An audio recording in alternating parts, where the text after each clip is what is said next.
me to do that. Thanks. How is that? Okay. We'll start over. Welcome and good morning, everyone. My name is Jennifer Mabe. I am a member of the Community Appearance Commission, and I'd like to welcome everyone to our 19th Community Appearance Awards program. I would like to especially welcome some of our elected officials who are here with us today. Representative Kanika Brown, Mayor Alan Joines,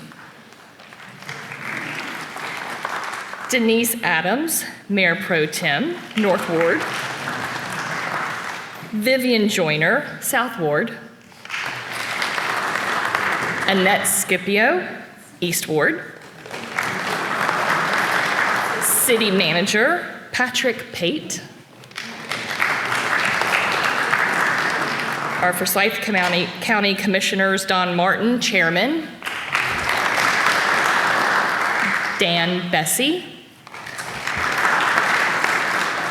and Tanya McDaniel.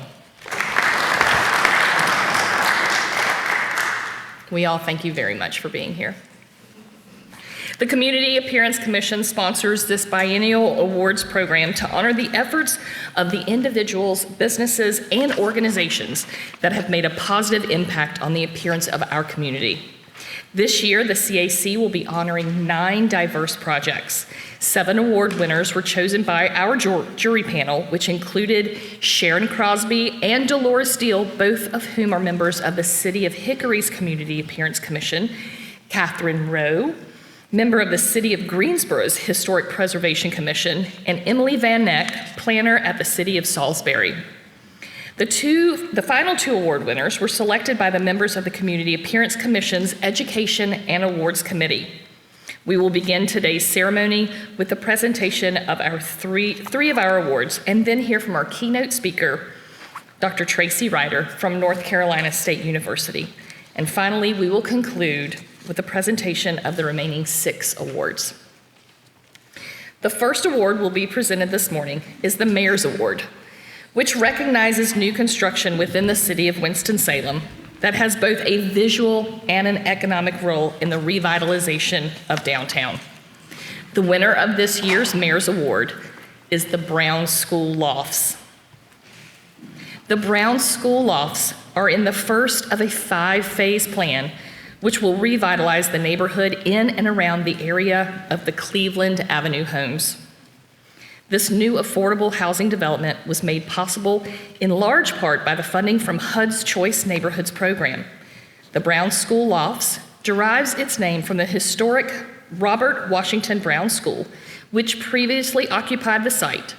Both the former school and the new residential development were named after one of the school's early principals who began serving as principal in 1914. The designers and planners for the Brown School Lofts placed a heavy emphasis on providing for a variety of choice and quality with this development's design and planning. The lofts are situated both in townhouses and 2- and 3-story garden-style apartment buildings and include units with between 1 and 4 bedrooms to accommodate for a variety of family sizes and personal choices. The buildings and units themselves were also built to market rate standards and include quality, durable materials, and a full range of amenities and appliances for convenient living.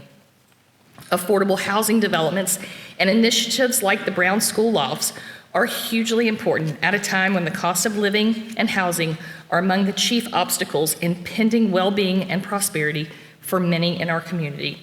And we look forward to a future in which more quality and affordable housing is within reach for more of our residents. I now invite Winston-Salem Mayor Alan Joines. Please join me on stage in presenting the Mayor's Award.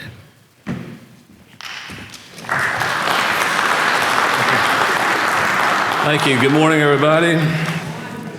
You know, I attend this event every year, and it's always a great event, and I enjoy participating. But got to tell you, I am so thrilled today to be honoring this particular project because it's part of a much larger housing initiative called Choice Neighborhoods. You may know that the City of Winston-Salem and Housing Authority and others were one of only 4 cities across the United States that received this $30 million grant that's allowed us to do this first phase, and will continue to redo the area there in Cleveland Avenue. If I might ask the following individuals to join me on the stage. Tanya Atkins, who is the Director of Operations for Urban Strategies. Kevin Cheshire, who is the Executive Director and General Counsel of the Housing Authority of Winston-Salem. Samuel Hunter, who is Assistant Director for the City of Winston-Salem's Neighborhood Services Department. And Laura Kinzel-Bayer, Vice President at McCormick, Bayer, and Salzar. As you can see, we've had a great team, and there are probably hundreds more that are out there that helped make this project work. I know Councilmember Scipio pushed hard for this project, as being in her ward. So it's my honor and pleasure to present all of you with the Mayor's Award for your hard work and dedication in creating this affordable residential development, which has played and will continue to play an important role in the economic and aesthetic revitalization of our city. Congratulations to all of you for your hard work in making this happen.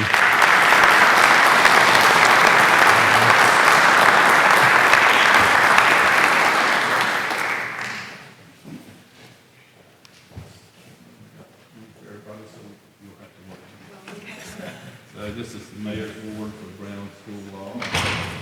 Thank you, Mr. Mayor.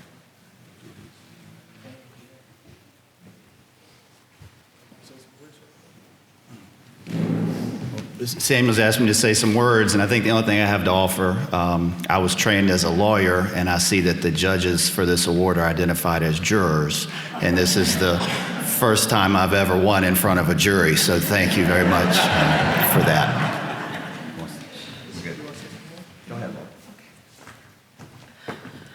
Thank you very much. This is quite an honor. Winston-Salem is one of the choice neighborhoods in the United States, and it is just an honor and a privilege to be able to work here, and we look very much forward to continuing the work at the Cleveland Avenue Homes site. Thank you.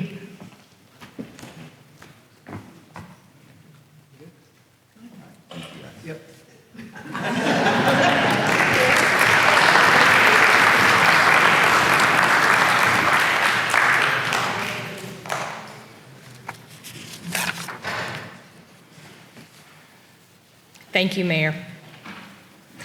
Our next award is a City Council Award, which honors individuals, projects, or businesses who demonstrate a commitment to the visual character of Winston-Salem. The winner of this year's City Council Award is Caladium.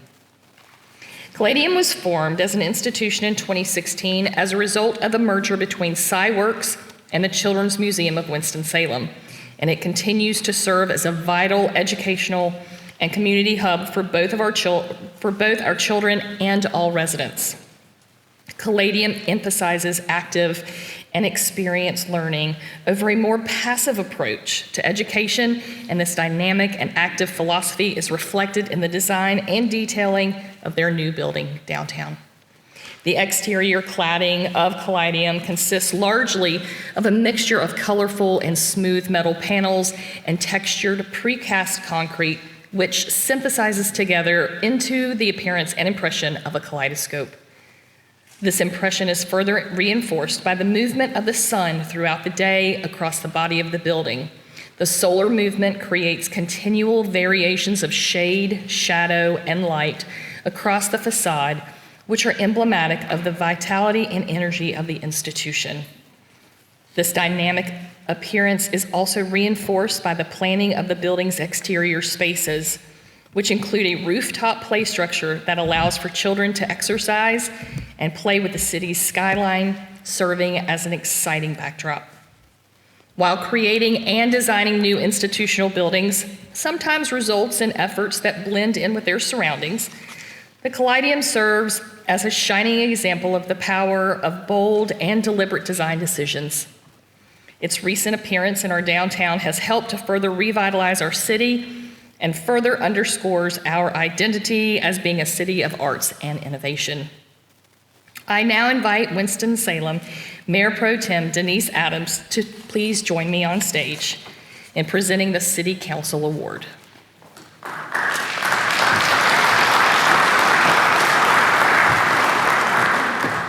Good morning. I would like to invite the following persons to please join us on the stage. Elizabeth Dampier, CEO of Caladium, and Adam Sebastian, partner and design director at Stitch Design Shop. I want to thank former council member Jeff McIntosh. Jeff, could you stand up? Jeff helped shepherded this idea to the council for many, many years, being on the board of SciWorks and some other things as well. And want to thank you for that because it's truly a beautiful building.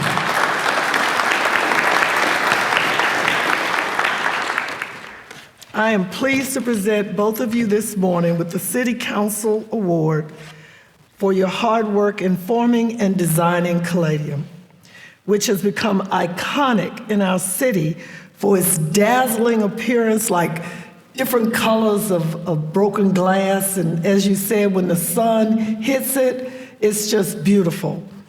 It has become an important educational and community space for all of our residents, and I want to congratulate you.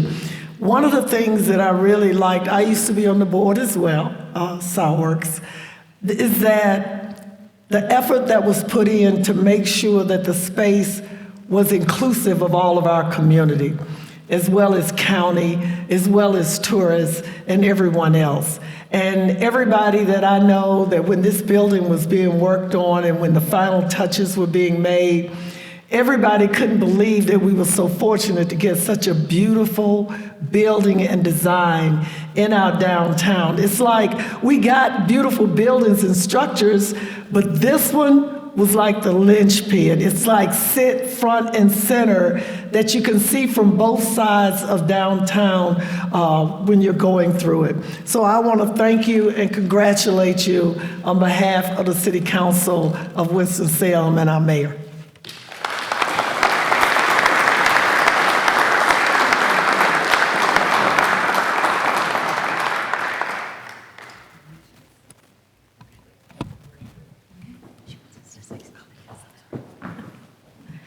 This was an honor. Thank you so much for this. I will say that when we were imagining what it would be like to be in what we think of as the living room of Forsyth County, almost the very center, we felt very blessed and wanted to create a space that would be iconic here in Winston-Salem, somewhere where people say, we're looking for Caladium. Do you know where the new place is? They're like, oh, I know exactly where that is. And Stitch and Gensler really helped us bring that to life. We will have more than 200,000 people walk through the doors this year at Caladium. That does not include the number of people that we will also see through outreach and other types of things. I'm also very pleased to say that more than 16% of our general admission visitors now come from our Museums for All program, which is our program that allows those with EBT, WIC, and Second Harvest Link to Feed cards come in at a reduced rate. So truly what we are trying to create in this space is what we like to say, where you can find people there who are like you, so you are comfortable, but you will also find people who are different from you, where you can learn and grow together. We're for all ages, we're an experiential learning center, and we invite you all to come out and join us and play.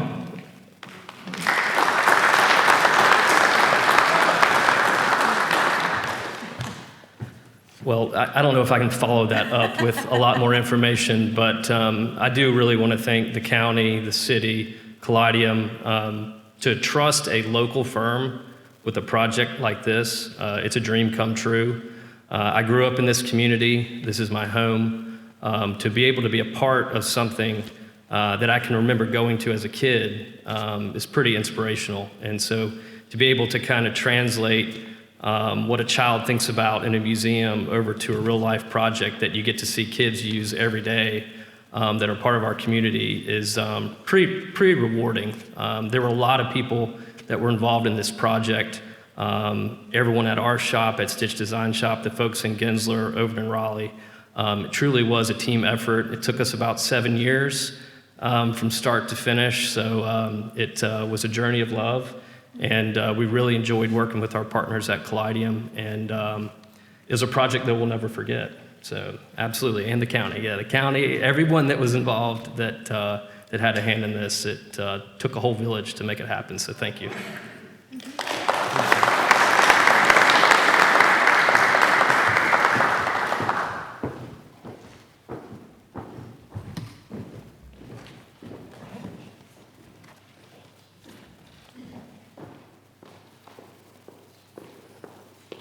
Thank you, Mayor Pro Tem Adams. Our next award is the County Commissioners Award, which honors new construction that reflects the true use of the building's purpose, while also incorporating distinctive decorative elements. The winner of this year's County Commissioners Award is the Clemens Branch Public Library. The Clemens Branch Library was thoughtfully designed to meet the requirements of its site and its community, while also featuring many subtle design elements and touches that differentiate it from other branch libraries. The exterior of the building is adorned with expressive columns, decorative brickwork, and a substantial number of windows which illuminate the interior. The building exterior also features a sunny courtyard and a decorative trellis that beckons patrons on their path to one of the library's doorways. The timeless and classic use of the red brick with white trim and secondary elements will ensure the durability of this building, both in terms of its ongoing physical maintenance and general style. The early planning process for the new branch features substantial input from local community members, patrons of the library, and library staff members to create a building which would be more satisfying and meaningful for its users. This ethos has carried over into the operation of the branch, and it continues to serve as an important educational and cultural hub where residents of all ages can learn, find meaning, and interact with one another. A public library has been situated in Clemens since 1964, and the care that has gone into the design and construction of the new branch will ensure that this important public institution continues to serve, educate, and delight new patrons for generations to come. I now invite the Forsyth County Board of Commissioners Chairman, Don Martin, to please join me in presenting the County Commissioners Award.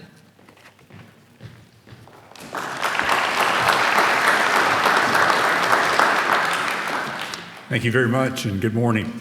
It is a pleasure to attend this event. I guess biannually. I thought it was annually, but maybe it is twice every other year. But anyway, it's great to be here. And I do want to thank my friends at the City Council, particularly for picking a county building for their award. That was great. Thank you. Thank you very much.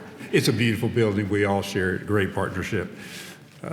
Good. I would like to invite the following persons to join me on stage. Michael West, the executive principal at Winston-Salem Architects, and Steve Hastings, the project architect at Winston-Salem Architects.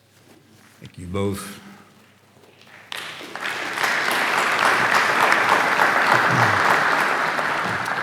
I feel certain that both Michael and Steve are proud of their design and very pleased to receive this award today, but I was thinking about this was a fairly long journey also. And I was thinking about the early days, and it was not always smooth sailing. The process involved a whole lot of things, including making the decision of whether to renovate the old library in Clemens or to build new.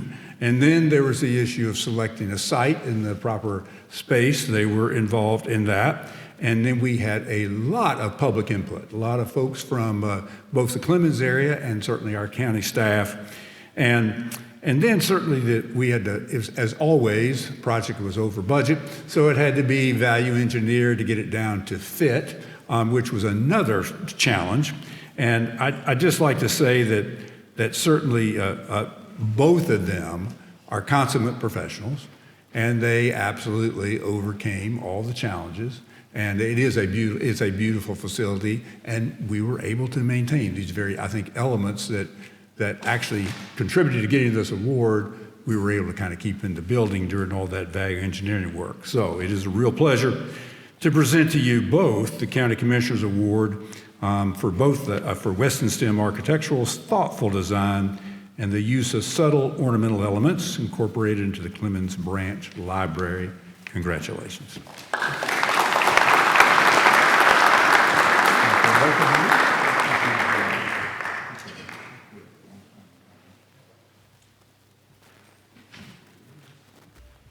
Thanks.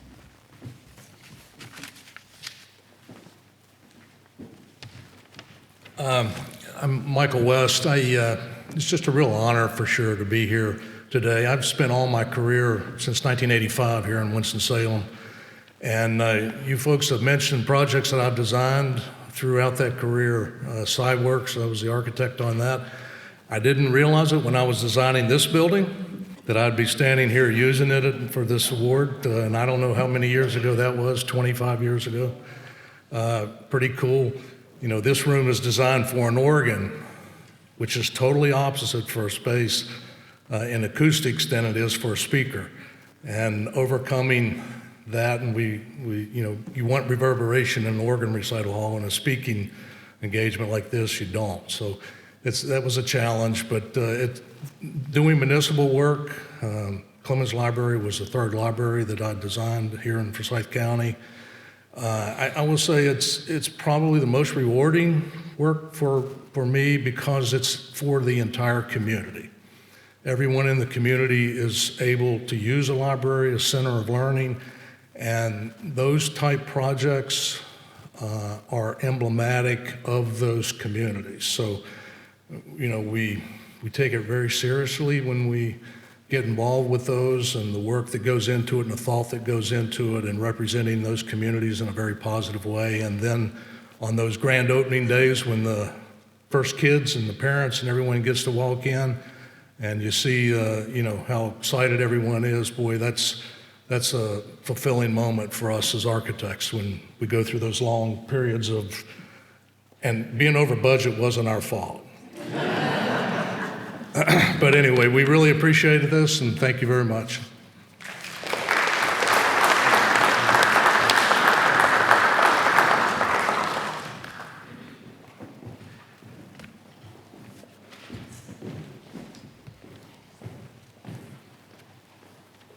Thank you, Chairman Martin. I would now like to invite Chris Murphy, Director of the Winston-Salem and Forsyth County Planning and Development Services Department, to the stage to please introduce our keynote speaker for the morning.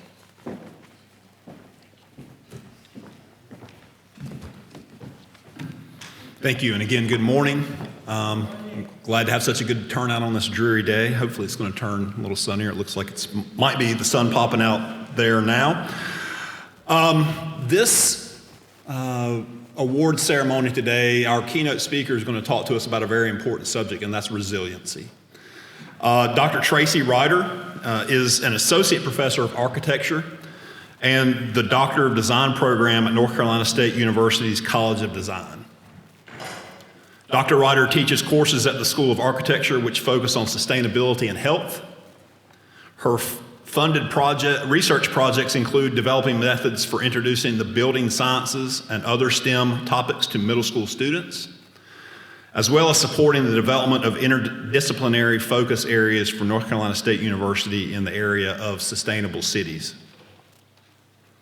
Dr. Ryder's professional experience over the last 20 years has included work at international design firms, green building nonprofits, as well as work in university extension and sustainability consulting. She has published 2 books with W.W. Norton, has presented and been published as part of the proceedings of numerous academic and professional conferences, has received awards for her scholarship and leadership in education, and has also been featured in popular publications like Dwell and Vanity Fair's Green Issue. During her distinguished career, Dr. Ryder has also partnered with several North Carolina communities to help address different local development needs. These partnerships have involved participatory action research, which involves the direct participation of various community stakeholders, in addition to the work of students to help develop conceptual designs which aim to strengthen local communities in terms of their economic, environmental, and human health well-being. Dr. Ryder received her Bachelor of Architecture from the University of Cincinnati's College of Design, Architecture, Art, and Planning, her master's degree in Human Environmental Relations from Cornell, and her doctorate from North Carolina State's College of Design, which is focused on the integration of sustainability within formal design education. Without further ado, it's my great pleasure to invite onto the stage Dr. Tracy Ryder, who will be presenting on the value of sustainable design for communities.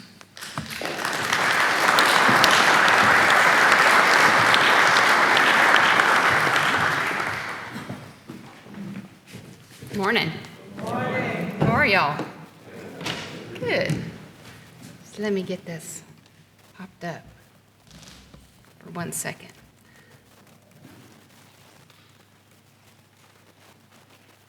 Yeah, look at that. All right, so I'm going to read a bit because I teach semesters on the topic that I'm going to spend about 25 minutes on, right? So to keep myself on track and not go down some holes, I'm going to read a little bit, and I'm also going to chat a little bit.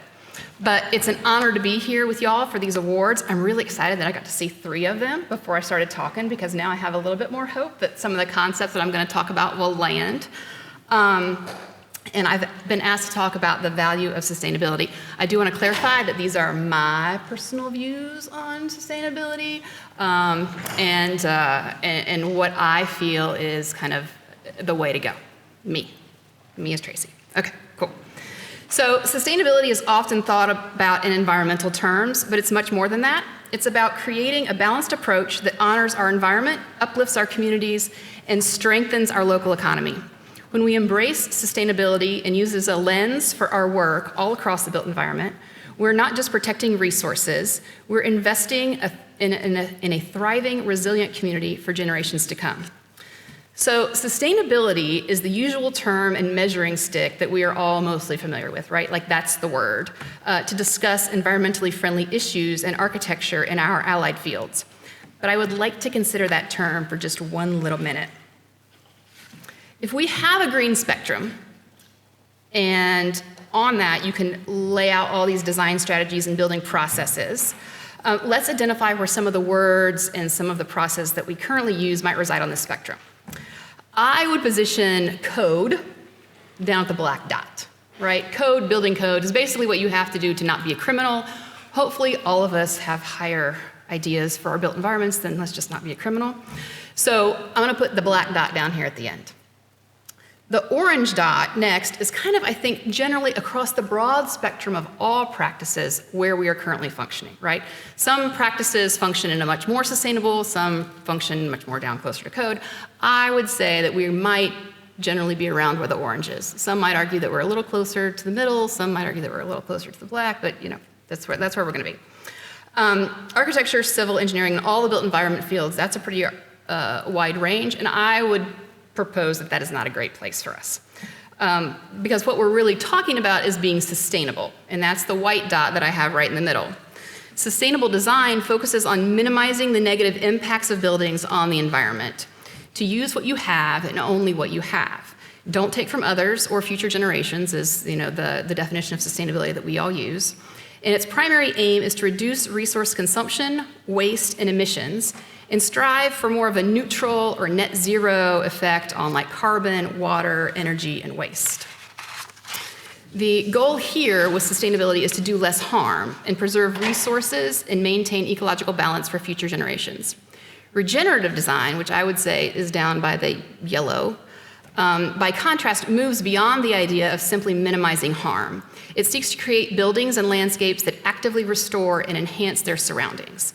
Regenerative architecture treats the built environment as an integral part of the local ecosystem, aiming for a net positive impact. So buildings that make things better than they were to begin with, make the areas better, the communities better. This means that a regenerative building not only reduces its footprint, but also contributes to the health of the natural and human systems by improving air and water quality, fostering biodiversity, restoring soils, and strengthening community well-being. Regenerative projects often incorporate features like green roofs, urban agriculture, and closed-loop resource cycles, and they're designed to adapt and thrive amid changing climate conditions. And this is important because we do have some challenges. When we think of environmental issues here in North Carolina, largely we often kind of gravitate toward the coast.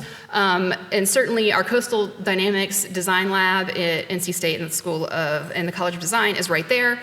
We have folks that go out and partner with communities and municipalities to explore ways in which design can help mitigate the impact of climate change and the natural disasters across the realms of environmental, social, and economic. But North Carolina actually experiences a range of natural disasters, with flooding being among the most prevalent and impactful. Flooding is a recurring threat, especially in the western mountains and along major rivers. Historic events such as the floods of 1916, 1940, and more recently, the catastrophic flooding following Hurricane Helene last fall, have caused widespread destruction, record river crests, and significant loss of life and property. And while this is an extreme case, this seems to be happening everywhere. This is an image from here in Winston-Salem, I believe back in 2020. This is what, maybe not quite this bad, but maybe up to the middle of the tire, we see in southeast Raleigh on an annual basis, maybe once or twice a year. So high water, stormwater, that's a huge issue. And even though we have flooding issues, we also have drought issues. This map, updated last week, shows how large swaths of our state are experiencing drought or abnormally dry conditions, so a lack of water, with some of our eastern counties classified as being in moderate droughts already. These dry spells can develop rapidly, especially during certain weather patterns like La Nina, and have significant impacts on agriculture, water supply, and natural ecosystems, as I'm sure you all know from our farming communities. Prolonged deficits in rainfall challenge both urban and rural communities, and they can coexist with flooding. We can be in a drought and have a flood. Seriously. And even wildfires, though less frequent than storms or floods, have become increasingly concerning. In recent years, wildfires have erupted after periods of drought and have been exacerbated by downed trees from hurricanes, which provide the fuel they thrive on. At the end of April 2025, just last month, North Carolina had already seen more than 3,700 wildfires this year. Experts warn that such events may become more common as weather patterns grow more erratic, with cycles of drought and heavy storms creating ideal conditions for fire outbreaks. And with all these increasing natural disasters, we are being told that the federal support for cleaning and rebuilding is no longer going to be a thing. These are headlines from the end of last week across a spectrum of news outlets. I'm sure you all have seen the denial of our governor's request for additional assistance for Hurricane Helene. He's got a great little recording out there that you should watch if you haven't watched it. It came out at the end of last week. But overall, eliminating FEMA would significantly weaken North Carolina's disaster response capabilities by stripping away critical federal support, funding, and expertise that the state relies on during major emergencies, like we have established are going to be increasing.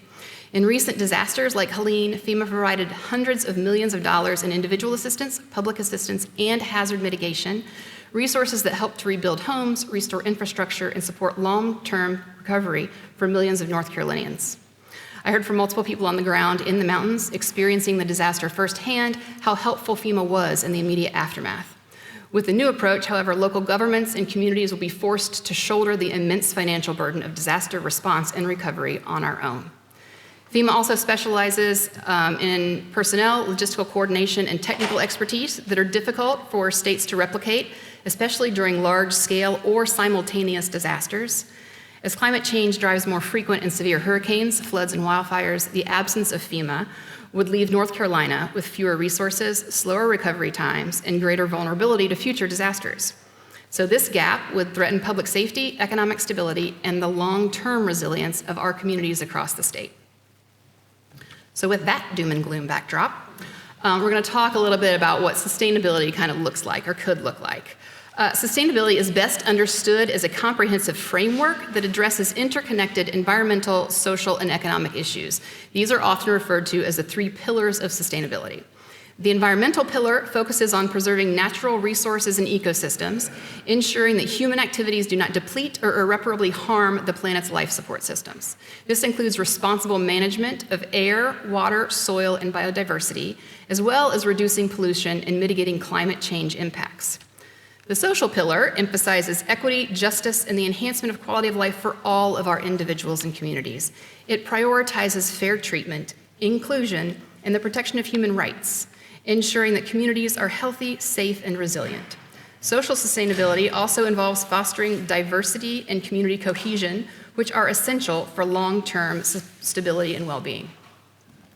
The economic pillar seeks to create resilient and thriving communities and economies that provide opportunities for current and future generations. It involves supporting economic growth without sacrificing environmental health or social equity, and encourage investments in business practices that account for both social and environmental costs.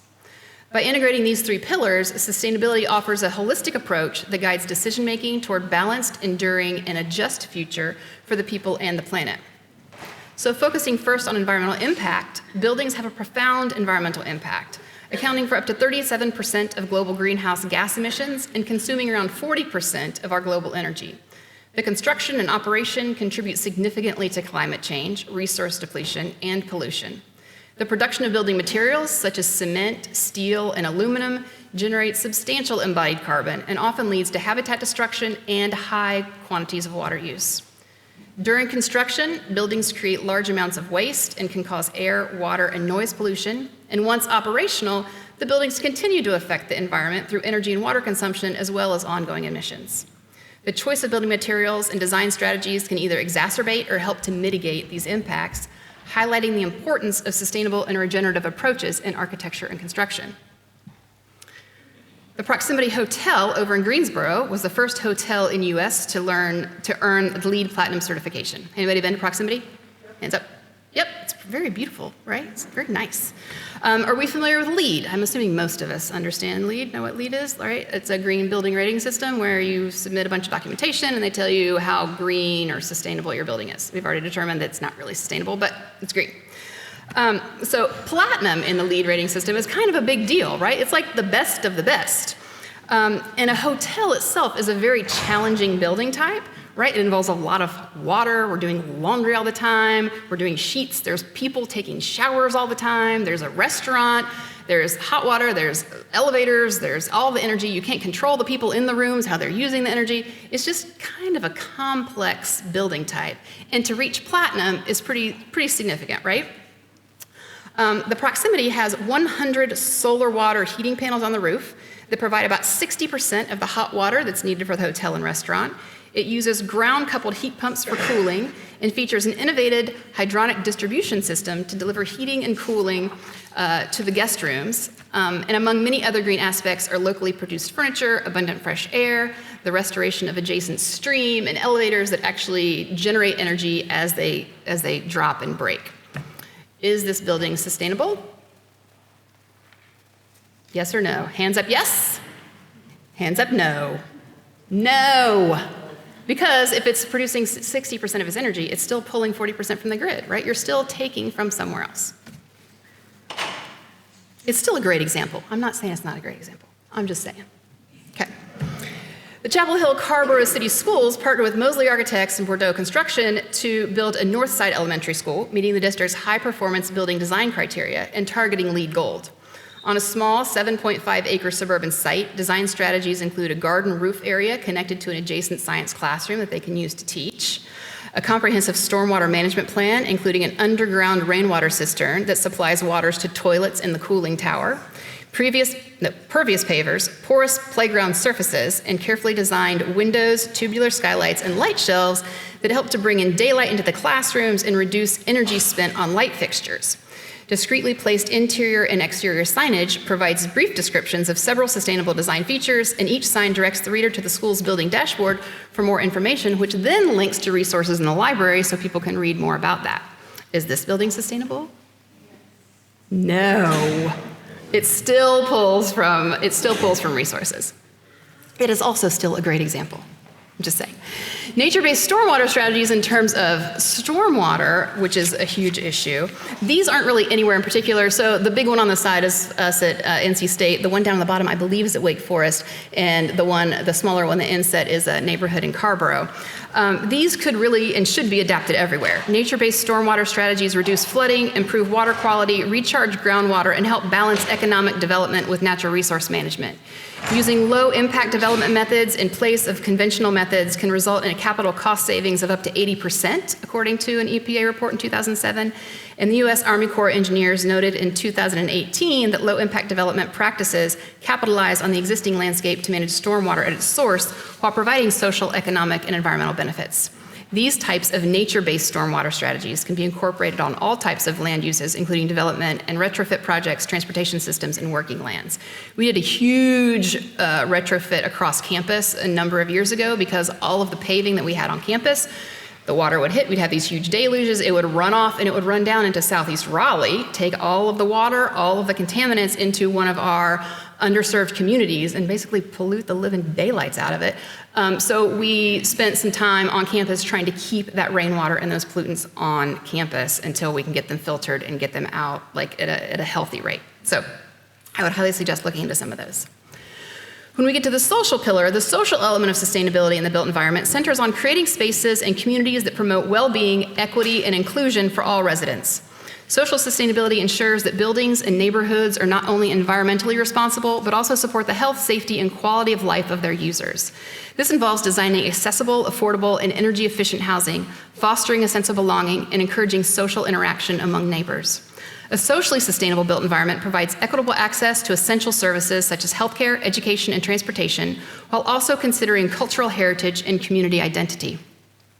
Stakeholder engagement is key. Involving residents and community members in planning and design processes leads to environments that better reflect their needs and aspirations. With social sustainability as prioritized, communities become more resilient, cohesive, and adaptive to change. Ultimately, integrating the social dimensions into sustainability and resilience frameworks ensures that built environments contribute positively to both current and future generations and support thriving, healthy, and inclusive communities. The first graduate of our Doctor of Design program, which is about 6 or 7 years old, and it's focused on practicing professionals, is Dr. Juhan Waller, who's over in Greensboro. He is a practicing civil engineer. He has his own firm. His dissertation came to look at the prioritization of stormwater civil engineering projects and local communities. Now, I don't have this on my screen. I was going to read this bit, but it says the findings look at the distribution of flooding events are disproportionately targeted to neighborhoods with lower incomes, higher poverty rates, and or something that I can't see within the city of Greensboro.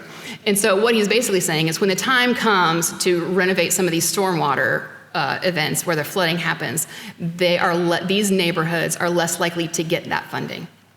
And so this was a really important finding, I think, for future policy, future planning, and future mitigation of some of these storm effects that we're seeing.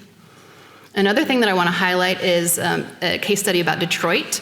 A few years ago, we had Antoine Bryant, who was the new planning director for the city of Detroit, come and do a talk. The talk was amazing. It is on our College of Design website. If you can't find it, let me know. I can link you to it. It's on our Vimeo site. But so when he came into the city of Detroit, they looked at all the things that they needed to do, and he basically said Detroit is moving. And so the M-O-V-I-G, right? The mobility, the opportunity, the value, the industry, the neighborhoods, and green. So he was taking this kind of holistic three-level or three-tiered sustainability concept and trying to implement it at the scale of Detroit. And so I'm just going to give you some of these examples. We're not going to go through the whole thing because we'd be here forever. But the M was about mobility. So they created this urban recreational path to connect a series of different neighborhoods. A path like this can foster inclusive, accessible spaces that encourage community interaction and active lifestyles. They provide safe, attractive environments for walking, cycling, and gathering, which promotes physical and mental well-being for people of all ages and abilities. By connecting neighborhoods, parks, and local amenities, these types of trails help bridge social divides and strengthen community ties, offering opportunities for spontaneous social encounters and organized activities. Urban recreational paths are especially valuable in dense areas where access to nature and open space may be limited, ensuring equitable access to the benefits of outdoor activity. They also contribute to a sense of place and community identity, making cities more livable and resilient. These paths are vital infrastructures for building healthier, more connected, and socially sustainable urban environments. The V for value, they were repairing and restoring this old train station. Revitalization projects like this foster a deep sense of connection and belonging among community residents. By preserving the architectural character and history of the site, the community acknowledges its past while adapting the spaces for contemporary needs, often through adaptive reuse as cultural research or cultural centers, markets, or gathering spaces. This approach encourages inclusivity and accessibility, ensuring the station welcomes people from all backgrounds and abilities. Community engagement throughout the renovation process further strengthens social ties as residents help shape the station's new role. Neighborhoods, public art transforms ordinary spaces into vibrant cultural hubs, providing residents with a shared focal point that reflects local history, values, and diversity. Collaborative art projects such as this encourage participation from people of all backgrounds, strengthening social bonds and a sense of ownership over public spaces. These installations can prompt dialogue, celebrate collective memory, and offer opportunities for social interaction, helping to reduce isolation and build trust among neighbors. Art in public spaces also enhances mental well-being, providing beauty, inspiration, and a sense of pride in the community, making art accessible and relevant to everyday life. And a community garden fosters social integration, cooperation, and a sense of belonging. These shared spaces bring together people from diverse backgrounds across age, ability, and culture to work collaboratively, strengthening social ties and building community resilience.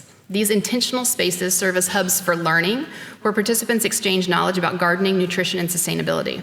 And they often host events that encourage engagement and inclusivity. They provide opportunities for physical activity and mental well-being, and the sense of ownership and pride developed through collective stewardship enhances neighborhood cohesion. Community gardens can also revitalize vacant lots, transforming them into vibrant green spaces that reduce crime and promote positive social dynamics. By encouraging regular interaction and shared responsibility, community gardens help create more connected, supportive, and resilient urban communities, a core principle of social sustainability. For me, one of the recent projects that I've taken, and I wore this polka dotted shirt so you guys could recognize me, is the Interdisciplinary Research Leader Program, which is a Robert Wood Johnson Foundation cohort 3-year project where teams were accepted into this cohort, and it was really about community engagement and enhancing and supporting health equity across many of our underserved and underprivileged communities.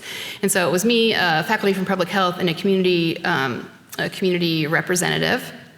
And this was just some of our other, we were like fish out of water in this group because they're mostly lawyers, policy analysts, physicians, and we had 2 designers, and it was a really great learning experience, and we were all kind of working toward this engagement with communities that may have been forgotten or left behind or under-resourced, and it was a fantastic experience. What we wanted to do was look at a school that was a hybrid YMCA pre-K-5 school. So both of the things under one roof, and look at how that building could be an intentional health intervention for the larger community around it, right? So not just the people in the building, like it's not about air quality, it's about what kind of support could this building be designed intentionally to help support the community at large, which is in Southeast Raleigh, which is one of our underserved communities. And so we looked at how does this unique design environment of a hybrid YMCA elementary school impact the mental and physical wellness of the students, the families of the students, the staff, but also that community at large, the people that might not come to the school every day or might not need to come to the school every day. How can design of spaces help influence that? Tragically, we were set to launch all of our outreach in March of 2020, which, a week later, everything shut down. So we pivoted and we did some online surveys for this community, but we also paired it with a matching school. So there was a school that served the same community 2.5 miles away. It was under the same Wake County public school system policy guidelines, and it was actually designed by the same firm. So we had a really good match. The only difference was that one was not a YMCA community engaged, and one was more of like a prototype. And so what we found out was that the K school up top actually does have a significant better feeling about a sense of belonging than the matched school. Some of these others, diversity and inclusion, are fairly similar, but it's the same community, so that's kind of what you would expect. And then my school actively engages the community. I feel connected to the community, and I believe the community is connected to my school. Those are dramatically different, right? The engagement of this school and the activities supported by the design of this school was actually quite notable. And these are just some of the, we had some Zoom interviews also, just for our kids to come into a building that is so pretty, and I think that sends a message that you're valued. And being able to walk into our school and see like representation matters, and they certainly impacts them emotionally and mentally, and that they can see themselves and they can realize that they matter. So these are the kinds of research projects that I do around social sustainability, helping support that larger community element. And then getting into economy. Resilient design and architecture delivers substantial economic value by reducing long-term costs, safeguarding property, and supporting business continuity. By incorporating durable materials and adaptive strategies, resilient buildings are better equipped to withstand natural disasters and climate-related events, which leads to lower repair and reconstruction expenses over time. These buildings also tend to have reduced maintenance costs and lower insurance premiums, making them financially attractive to owners and investors. And furthermore, resilient design can increase property values and rental income, as there's a growing market demand for structures that promise durability and lower risk. Energy efficient features commonly integrated into resilient buildings further drive down utility bills and operational costs, delivering ongoing savings. The trick with that is, right, we have our capital costs to build and then we have our costs to operate, and so that's the problem. We need to break that down. I see if I go off script, it's all bad news. Okay. So, importantly, resilient architecture ensures that businesses and essential services can maintain operations during and after disruptions, minimizing financial losses and supporting local economies. Collectively, these benefits make resilient design a smart, forward-thinking investment for both individual property owners and communities. And what I'm looking at now in research is how it's spun off of that school, right? How schools can become resilience hubs for each community, because when these things happen, our communities need a place to go for support when they don't have power, when they don't have food, when they don't have water. And when I first put this out to like a national conference, the peer reviewers came back and they were, well, they go to stadiums. We all go to, well, that's proven to not be a good thing, first of all.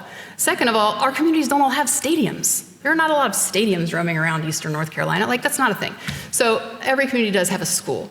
So what we're looking at is how we can begin to align kind of resilient planning, a resilient hub with school planning, because a lot of those spaces can start to duplicate when needed. There are some examples. This is Landry High School in New Orleans. It was built and designed after Katrina to be able to flood on the first floor and not have to be rebuilt, right? So you can flood. There's a lot of non-essential stuff that's happening on the first floor. It does meet LEED. It does have PV panels on the top. There's a lot of stormwater management that has a health clinic in there, so it can start to serve as a resilience hub. These things are starting to happen in places that see it a lot more, like New Orleans and like South Florida.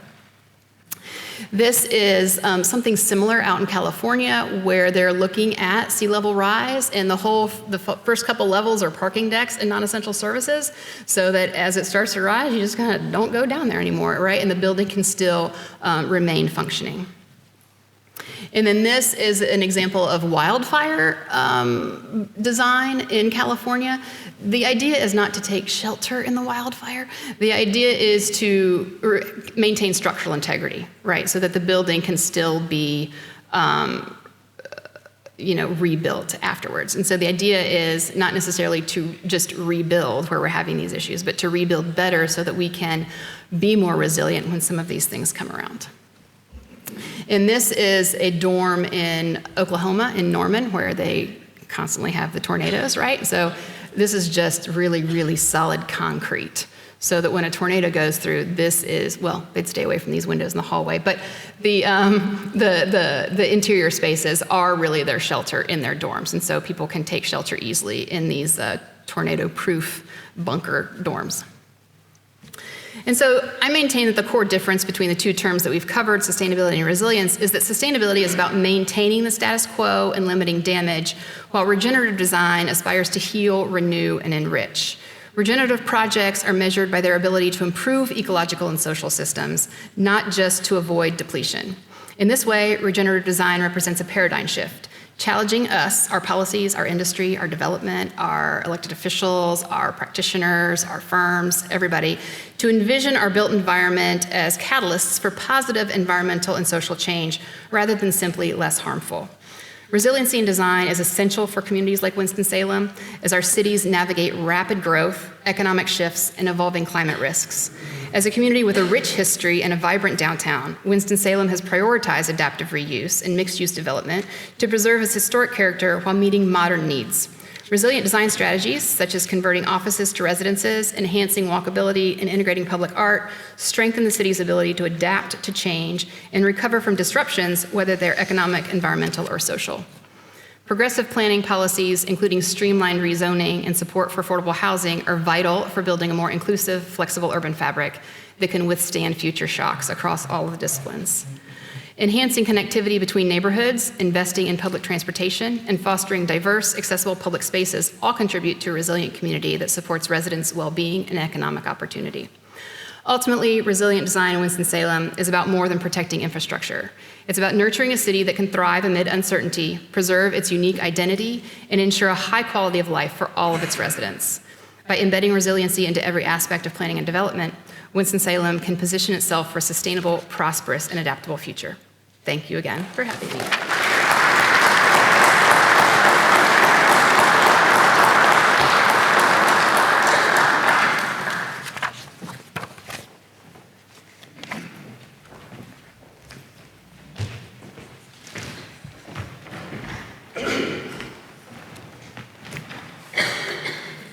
Thank you, Dr. Ryder, for that wonderful and inspiring speech.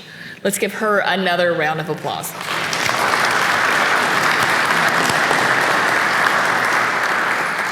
Our next award this morning is the Count Zinzendorf Award, which honors projects that contribute to the attractiveness and enjoyment of the downtown Winston-Salem area.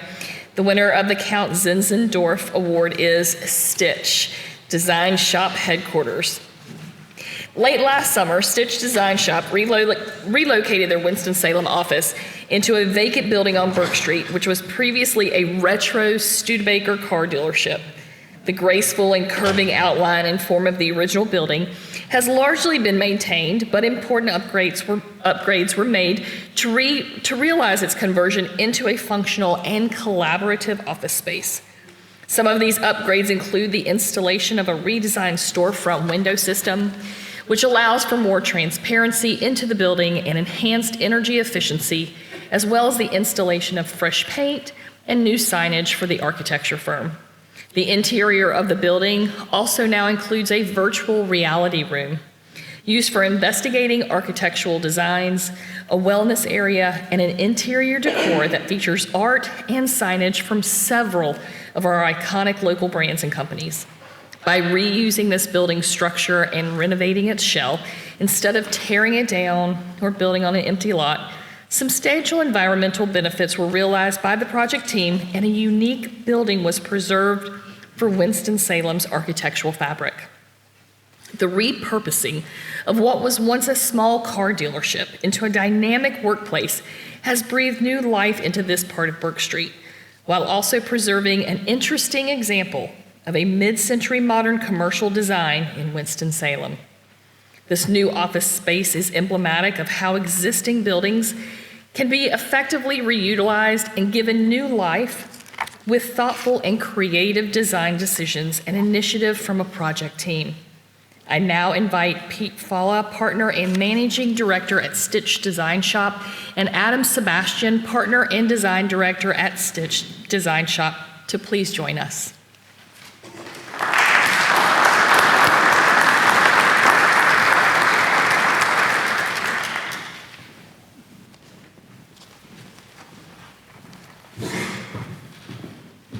I would like to present the Count Zinzendorf Award to both of you for your company's stylish renovation of a former car dealership into a contemporary and forward-looking workplace. Congratulations.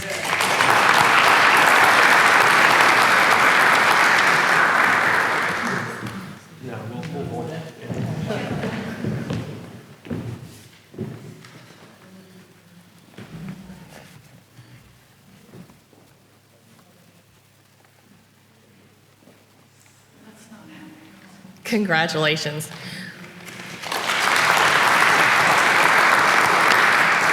We'll ask our award winners just to stop at the table and be recognized, please. The Joseph Winston Award recognizes projects that demonstrate what restoration and rehabilitation can do for the visual and economic revitalization of small neighborhoods. The winner of the Joseph Winston Award is the Summit Street Inns.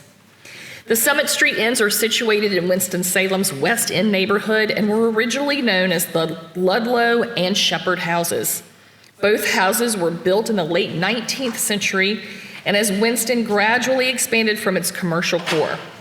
The Ludlow House was named for Jacob and Myra Ludlow. Jacob Ludlow worked as a civil engineer and was actually responsible for the design of the original plat and plan of the West End neighborhood.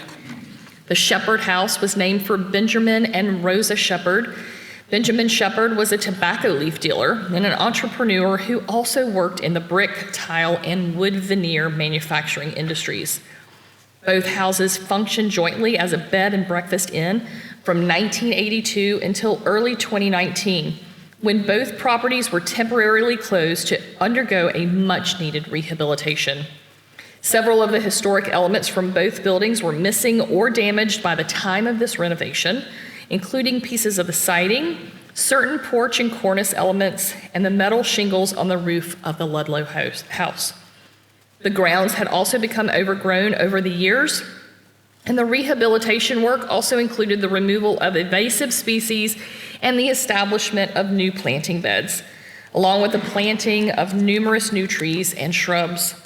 The rehabilitation of the Summit Street Inns involved meticulous craftsmanship and research from the project team. This thorough and comprehensive work will ensure that these two significant dwellings from the 19th century will continue to add to their irreplaceable character and beauty to the neighborhood for many generations to come. I would now like to invite Lou Baldwin, owner of the Summit Street Inns, and Mary Bryant Smith, landscape designer and interior designer of the Summit Street Inns, to please join us.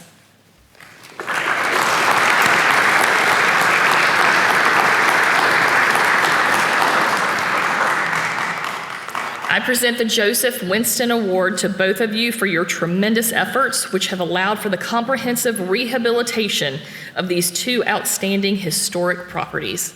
Congratulations.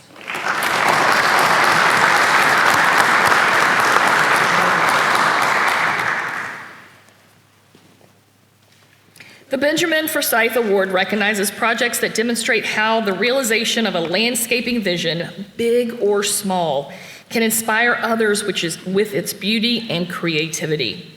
The winner of the Benjamin Forsyth Award is Marshall Park. Marshall Park is Winston-Salem's newest downtown park and is named after the late Winston-Salem City Council member Wanda Marshall, who was an ardent and tireless supporter of the revitalization and improvement of our downtown. Marshall's deep commitment to public service and care for the well-being of our downtown are reflected in this new park's detailing and thoughtful and social design.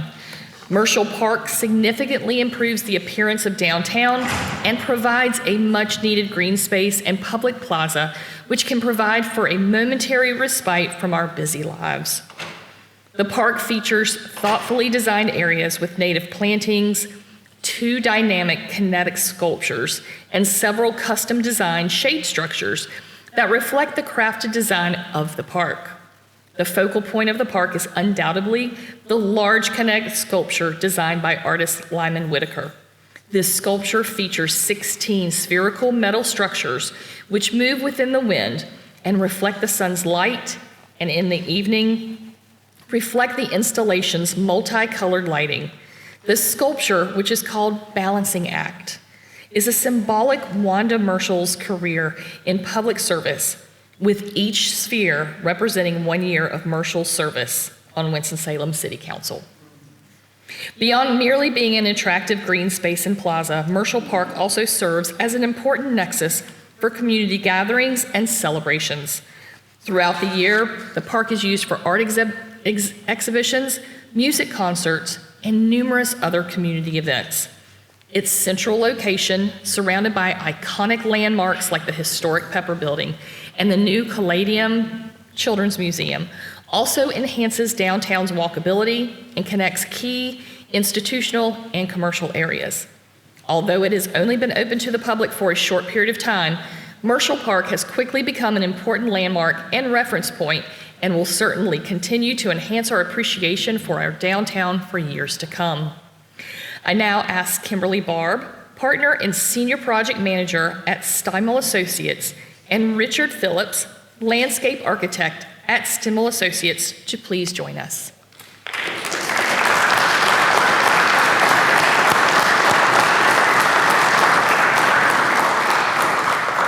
present the Benjamin Forsyth Award to both of you for your excellent work in creating this truly vibrant and unique landscape in the heart of downtown Winston-Salem. Congratulations.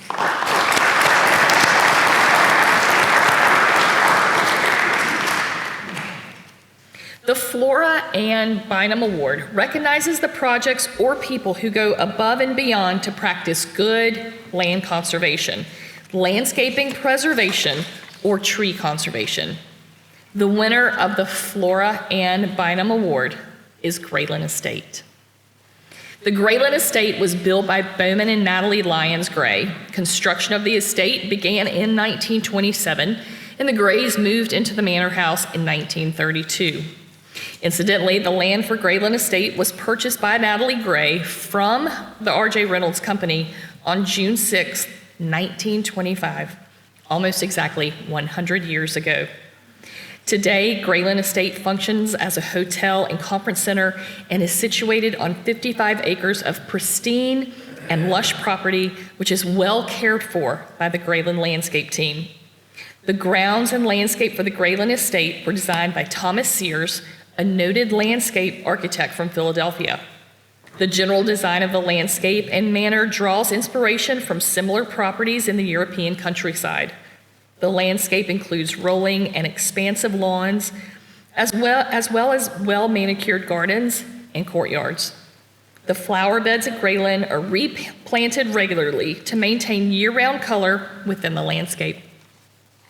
The landscape team also makes an effort to plant indigenous flowers, bushes, and trees as to benefit our local pollinators and ecosystem. Additionally, when a tree must be removed from the Grayland grounds, the landscape team plants 2 trees in its place. The initial care that went into the design and construction of the estate, and the ongoing care and attention to the maintenance and cultivation of the estate's grounds and landscape have resulted in a landscape that is open, verdant, and peaceful. This landscape allows for its guests to escape from the hustle and bustle of the city into another space that is lush and picturesque. I now ask Alexandria Collins, Director of Sales and Marketing at Grayland Estate, and Kevin Cook, Landscape foreperson at Grayland Estate, to please join us.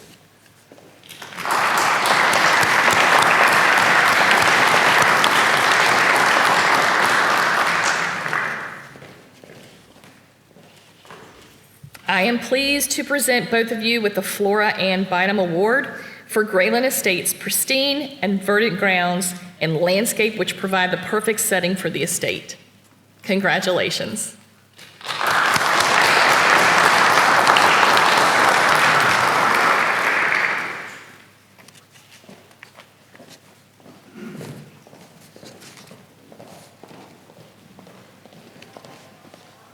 The winners of the final 2 awards, which we will be presenting this morning, were chosen by the members of the Community Appearances Commission's Education and Awards Committee. The first of these 2 awards is the George Black Award, in honor of the renowned and celebrated local brickmaker and brick mason, George Black. The George Black Award recognizes an artisan or craftsman whose quality workmanship in his or her chosen field has made a significant contribution to the betterment of our community's appearance. The winner of the George Black Award is Mary Ann de Napoli Milet. A resident of Winston-Salem since 1989, Mary Ann has spent 40 years of her career as a community muralist. She painted her first large mural in downtown in 1996 and has painted more than 40 murals throughout Winston-Salem, North Carolina, and many other states. Many of Mary Ann's murals will be readily recognizable for many of us. These include The Light in Diversity, which was painted along 4th Street in 1999 with the help of local middle school students and was refurbished again in 2017. This work celebrates the city's diverse cultural heritage, and it was a gift from the Hispanic League of the City of Winston-Salem. Another mural Mary Ann painted in downtown is Looking Back. It's on Liberty Street, which tells the story of the history of the black press in the United States and features Frederick Douglass as the central focal point. One of Mariann's most recent murals from 2023 was painted on the side of the Sprague Street Community Center. This mural features 37 portraits of community members who regularly use the community center. Unfortunately, not all of Mariann's murals have been preserved with time. One such example of a work which has been lost is Hanestown. It was painted in 1999 with the help of 2 college student assistants on the former Haynes plant on Stratford Road. This mural told the story of life in Hanestown, a mill village built by the Haynes Corporation for workers near one of its industrial plants. Over time, the focus of Mariann's work has shifted from community murals to studio art. Her current focus is on the visual representation of emotive and dramatic female energy, which invites viewers to explore women's issues through drawings, mixed media, pieces, sculptures, and prints. I now invite Representative Evelyn Terry, granddaughter of George Black, and members of the Terry family to please join me in presenting the George Black Award.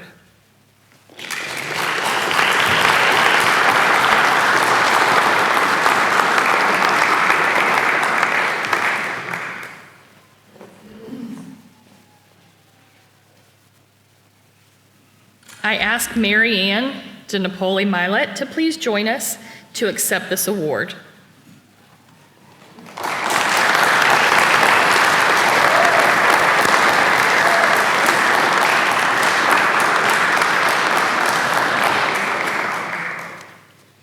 I present you with the George Black Award for your dedication and hard work throughout your career in improving the appearances in our public spaces, and in doing so, telling the diverse stories of history of our community.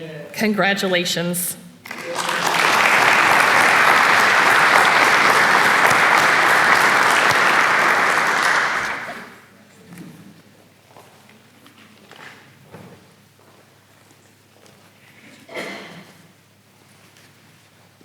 The final award to be presented today is the Classic Award.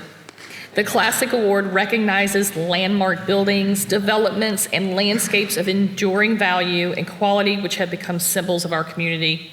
The winner of the Classic Award is the Brown Family Conservatory and Renolda Welcome Center. The conservatory at Renolda Gardens was originally designed by the noted greenhouse design and manufacturing firm Lord & Burnham and was built in 1913. The greenhouse was originally conceptualized as a front door for the adjacent 4 acres of formal gardens, and its large, iconic central dome is centered along the main organizing axis of the gardens. Catherine Reynolds, wife of R.J. Reynolds, was the driving force behind the planning and creation of the Renolda estate, and had the greenhouses commissioned to enable the cultivation of fruits and vegetables in the winter, and also used the greenhouse for seasonal displays, including an annual chrysanthemum show, which was free and open to the public. Today, this greenhouse complex stands as one of the few remaining examples of an early 20th century Lord & Burnham greenhouse, which is free and open to the public. Through the generous donation from Malcolm and Patricia Brown, the greenhouse was recently reopened to the public after a comprehensive restoration and rehabilitation process. This process included installing modern control systems in the greenhouses to increase their functionality and efficiency, and repurpose the adjacent old florist workroom as a welcome center. Today, the greenhouse includes an orangery, palm and tropical rooms, and displays showing plants from 5 different Mediterranean regions. Greenhouses often represent hope and resilience in our imaginations. They can be inherently empowering places, which allow their occupants to briefly transcend the seasons and ward off the malaise of a harsh winter. Although the Brown Family Conservatory and Renolda Welcome Center has only been reopened for a short period of time, it's sure to continue as an icon and frequent destination for residents and visitors alike. I now ask the following persons to please join us. Joseph Opperman, principal at Joseph K. Opperman, architect. Allison Perkins, executive director of Renolda House and associate provost for Renolda House and Renolda Gardens, and John Rothling, Director of the Renolda Gardens.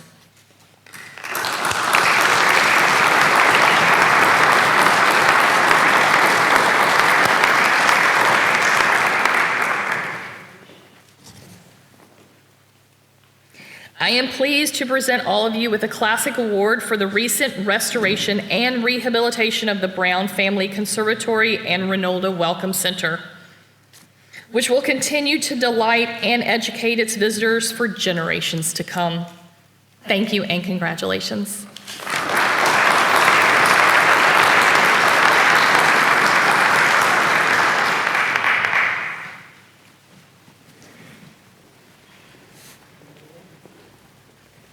This concludes today's Community Appearance Awards program. I hope you all have a wonderful rest of your day.